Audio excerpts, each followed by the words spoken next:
తెలంగాణ రాష్ట్ర రాజకీయాలు ఎట్లున్నాయంటే ఇప్పుడు ఒక రాజకీయాన్ని కూడా రావాలంటే ఒక పలుకుబడి ఉండాలి, డబ్బు ఉండాలి, మంచి పేరు ఉండాలి, యువతలో కానీ ప్రజల్లో కానీ మంచి ఆదరణ ఉండాలి. అలా ఉంటేనే ఆ అభ్యర్థి పోటీ చేయడానికి కానీ ఇంకేదైనా చేయడానికి కానీ పనికొస్తాడు.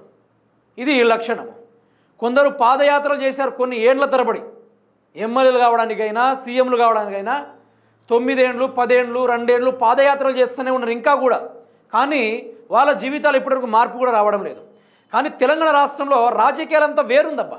ఎట్లా ఉందంటే ఇప్పుడు నీకు ఎమ్మెల్యే పదవి కావాలంటే నీకు పలుకుబడి, నీకు డబ్బు, ప్రజల్లో ఆదరణ, యువతలో ఆదరణ, ఇవి వీంతో పాటు ఇంకో లక్షణం కూడా ఉండాలి. మొదలు నీ మీద ఏమైనా క్రిమినల్ కేసులు బుక్ అయి ఉండాలా, నీ మీద క్రిమినల్ కేసులు బుక్ అయి ఉండాలా, నువ్వు ఏదైనా పెద్ద ఘనకార్యం చేసి ఉండాలి.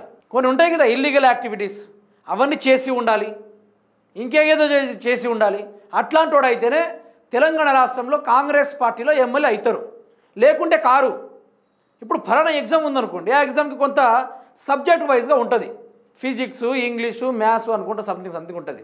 యాజ్ ఇట్ ఈజ్ కాంగ్రెస్ పార్టీలో ఎమ్మెల్యేలు కావాలంటే ఒక బ్యాగ్ ఉండాలా, ఒక చేతిలో క్రిమినల్ కేసుల యాక్టివిటీస్ ఫైల్ ఉండాలా.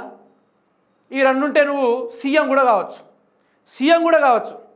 దీన్ని ఎవరు ఆమోదిస్తున్నారయ్యా అంటే కాంగ్రెస్ పార్టీ అధిష్టానం నుంచి ఆమోదిస్తుంది. మంచి నాయకుడిని ఎన్నుకోండి అన్నాడు గాంధీ. ఒక మాట చెప్తారు గాంధీ గారు, సినిగానే సొక్కాయన వేసుకో కానీ మంచి పుస్తకం కొనుక్కో అని చెప్తూ ఉంటారు.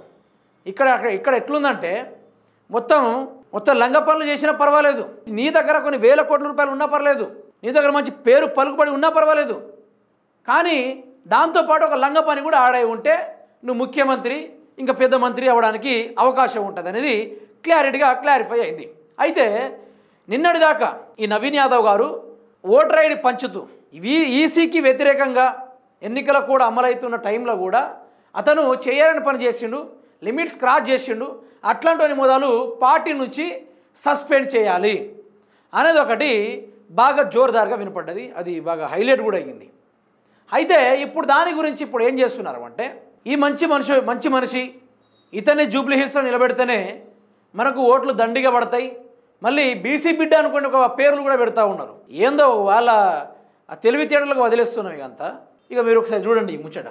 జూబ్లీ హిల్స్ అభ్యర్థిగా నవీన్ యాదవ్ అభ్యర్థిని ప్రకటించిన కాంగ్రెస్ నవీన్పై ఇటీవల ఈసీ క్రిమినల్ కేసు, తనకు టికెట్ ఇవ్వద్దంటూ తన సోదరుడి భార్య ఏఐసిసికి లేఖ, అయినా నవీన్ వైపే అధిష్టానం మొగ్గు.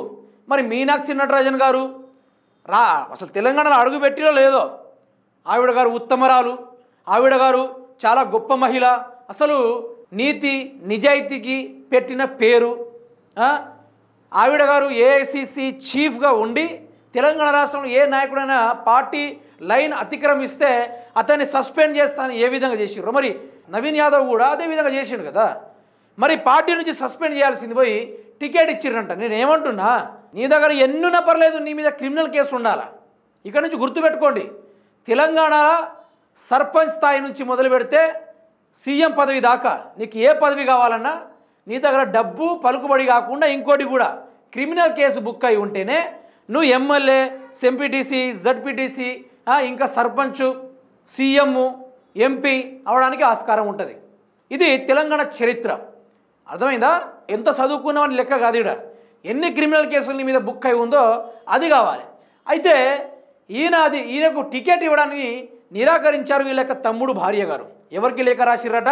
తనకు టికెట్ ఇవ్వద్దంటూ తన సోదరుడి భార్య ఏఐసిసికి లేఖ, అయినా నవీన్ వైపే అధిష్టానం ఇక తరాజులో పెట్టి జోకగానే ఆయన పేరే వెళ్ళిందట. ఇక ఏం చేద్దాం మరి, కరికాలం కాకపోతేను. ఇక మల్లికార్జున ఖార్గే జూబ్లీ హిల్స్ ముద్దు బిడ్డ, యువతలో ఆదరణ ఉన్న నాయకుడు, క్రిమినల్ కేసులో తాజాగా తేలిన నవ యువకుడు అనుకుంటూ మల్లికార్జున ఖార్గే గారు మన నవీన్ యాదవ్ గారిని జూబ్లీ హిల్స్ ఎన్నికల్లో బై ఎలక్షన్లో పోటీ చేయడానికి కాంగ్రెస్ తరఫున అభ్యర్థికంగా ప్రకటించేశారన్నట్టు. నాకు ఇక అనిపిస్తుంది, మన తెలంగాణలో అనవసరంగా ఎందరో మంది గొప్పలు మంచి మేధావులు చదువుకోవాలి, ప్రజలకు ఏమైనా చేయాలి అంటే గొప్పగా చదవాలి. రాజకీయాల్లో వచ్చేటోళ్ళకి చెప్తున్నా, గొప్పగా చదువుకోవాలి, గొప్ప బుక్కులు పట్టాలి, విదేశీ చదువులు కూడా చదవాలి, అక్కడి యొక్క జీవన వైవిధ్యాన్ని ఇక్కడ తీసుకురావాలి అనుకొని ఎందరో మంది కష్టపడతా ఉంటారు. ఇవన్నీ మానుకోండి ఇప్పటి నుంచి. మీకు చదువు ఉన్నా లేకున్నా మొదలు క్రిమినల్ కేసులు ఉండాలి మీ మీద. గిట్లా ఉంది వ్యవహారం. నవీన్ గారు గెలిచే పరిస్థితులు ఎట్లా ఉన్నాయంటే అదే జూబ్లీ హిల్స్లో. సరే యువతల్లో మంచి క్రేజ్ ఉండొచ్చు, యువతలో క్రేజ్ ఉంటే అభివృద్ధి బాటల వైపు కూడా ఉండాలి. ప్రజెంట్ కాంగ్రెస్ ప్రభుత్వం చూస్తూ ఉన్నారు ఎట్లా ఉందో. మిగతా మీరు ఏ పార్టీకైనా వేసుకోండి, బట్ ఈ కాంగ్రెస్ పార్టీ పని మాత్రం కొంచెం అంత ఆషామాషిగా లేదు. ఇప్పుడు ఈ నవీన్ని గెలిపించడానికి కొన్ని వేల కోట్ల రూపాయలు ఖర్చు పెట్టడానికి ప్రభుత్వం తాజాగా కూర్చొని ఉంది. తాజాగా కూర్చొని ఉన్నది. పరువు పోకూడదు. ఒకవేళ జూబ్లీ హిల్స్లో బీఆర్ఎస్ఏ గెలిస్తే ఇక వాళ్ళు ఆగరు, వాళ్ళని ఎవ్వరు ఆపినా కూడా తొక్కుకుంటూ వెళ్ళిపోతారు తప్ప ఇక మనతోటి కాదు, మీరు ఎట్లా చేసైనా ఈ జూబ్లీ హిల్స్లో బీఆర్ఎస్ని ఓడించాలి అన్నట్టుగా వీళ్ళ ప్రయత్నం. బీఆర్ఎస్ వాళ్ళ ప్రయత్నం ఏంది? మాగంటి గోపీనాథ్ గారు కలలు కన్న ఆ యొక్క జూబ్లీ హిల్స్ని అదే కుటుంబానికి టికెట్ ఇచ్చి మనం ఆ యొక్క ప్రజల్ని ఆదుకునే ప్రయత్నం చేయాలి. కాంగ్రెస్ పార్టీ మళ్ళీ అధికారంలోకి వస్తే జూబ్లీ హిల్స్ని పూర్తి స్థాయిలో నేలమట్టం చేసే ప్రయత్నంలో వీళ్ళు ఉంటారు కాబట్టి వీళ్ళను గెలిపించొద్దు అనుకుంటే వాళ్ళు. బీజేపీ ఇక ఆ వేరే స్లోగాన్ అది చెప్పొద్దు. ఇక మీకు ఈ ల్యాండ్ ఇస్తాం, ఆ ల్యాండ్ ఇస్తాం, ఎన్నికలప్పుడే ఇక ఖబరస్థాన్ ల్యాండ్ ఇస్తాం అనుకుంటూ చాలామంది ప్రచారాలు చేస్తూ ఉన్నారు. ఇంకా మేలుకోవాలి, ప్రజలు మేలుకోవాలి. తెలంగాణలో బీజేపీ జెండా ఇప్పటివరకు ఎగరలేదు, ఇప్పుడు బీజేపీ జెండా ఎగరాలనుకుంటా ఈ మాటలు చెప్తూ ఉన్నారు. సో చూద్దాం ఏం జరగబోతుంది. కానీ నవీన్ యాదవ్కి మాత్రం మోస్ట్లీ గెలిచే ఛాన్సెస్ చాలా తక్కువ. చూద్దాం ఏం జరుగుతుందో. లాస్ట్ వరకు ప్రజలు ఎటువైపు మొగ్గు చూపుతారో, అసలు ఎవరి ఓటమి ఎవరి గెలుపో అది కూడా చూసుకునే ప్రయత్నం చేద్దాం ఇక.